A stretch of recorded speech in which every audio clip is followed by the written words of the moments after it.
Coach, just a thought on your weekend series with Grand Rapids, 2 home wins. How did that feel for you and the club? Yeah, good. I mean, I feel like we're, system-wise, we're coming together more and more. I thought we got a little bit tired when we went down to 5D on the second game against Grand Rapids. We looked a little bit out of sorts. I thought they took it to us a little bit, so we stuck with it and got the win. What did you like about the way your team performed, though? You know, losing Ville Heinola is obviously a bit of a blow to the D-Corps, but what did you think about the way your D-Corps stepped up in his absence? Yeah, they did a great job. I mean, we tried to keep the shifts short so they wouldn't overextend and get too tired. And I thought that our forwards could have done a little bit of a better job helping them out, getting pucks deep at certain times where we turned it over and it was coming back into our end and we were, we looked tired. So that's something that we can work on, and we'll do that this week. Arvid Holm also picks up his first win on Sunday, too, in his first pro start. I mean, that must give the guy a lot of confidence, too, especially the way he performed that overtime, too. Yeah, I thought he was real good. I mean, his first start, he's been watching for 2 weeks here and sitting on the sideline. So I thought he did real well. He was zoned in and made some key saves at key times for us. Do you have an injury update on Philly, Luke, and Nick Jones as well?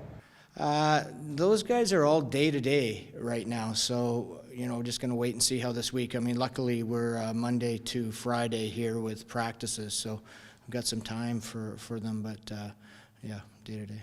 So are they, what would you characterize Billy's injury? Lower body or upper body, or?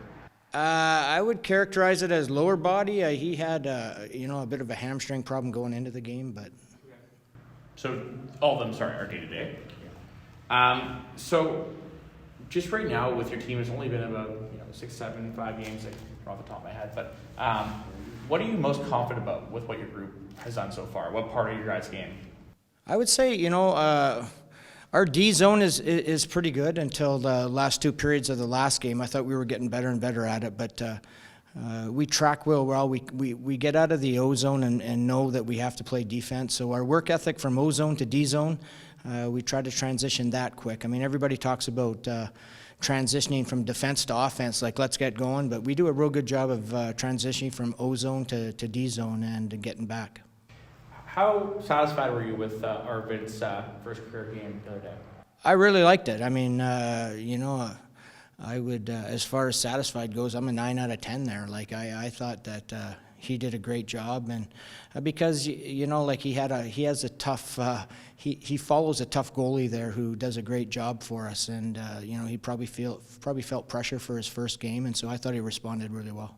How important is it, not just the AHL, but I guess in general, hockey is leaning towards this way, but to have 2 goaltenders kind of battling it out. Obviously, Mikkel's your starting goalie, but you have someone that is proven to be capable and earning starts. How big is that for just? I think it's good for 2 reasons. Having a tandem like that is that they can learn off of each other, and you have internal competition as well, which is that's never a problem.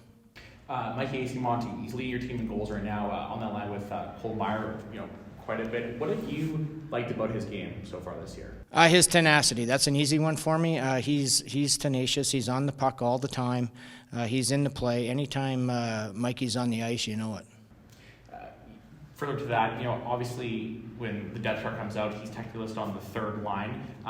But nowadays, obviously, kind of the middle 6 evolved with depth charts, not much of black and white of bottom 6 and middle and top 6, as maybe some people may have thought. How big is a guy like Mikey in his sort of, you said it there, like his tenacity is great, and that kind of energy type of player to have in the sort of middle part of your lineup and even strength?